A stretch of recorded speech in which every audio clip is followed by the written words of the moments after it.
High, তোমরা সবাই কেমন আছো? আশা করছি খুব ভালো আছো। আমিও খুব ভালো আছি।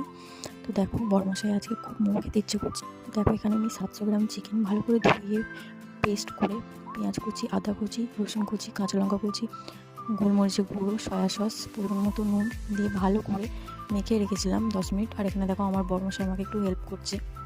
আর এখানে আমি মোমোর শেপটা দিচ্ছিলাম। তো আমরা দুজনেই হাতাবাতি কাজ করে নিচ্ছিলাম। তো বড়মশাই খাবে, সেটা না করলে কি হয় বলো? আর যেহেতু ও বাড়িতে থাকে না, ও কাজের সূত্রে ও কলকাতাতেই থাকে, তো অনেক দিন পর এসছে, তার জন্যই ভাবলাম চলো করা যাক। মোমো খেতে তো ওর খুবই ভালো লাগে।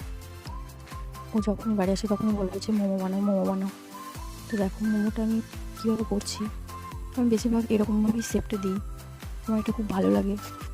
মোমো করা খুব একটা কঠিন নয়, সহজই।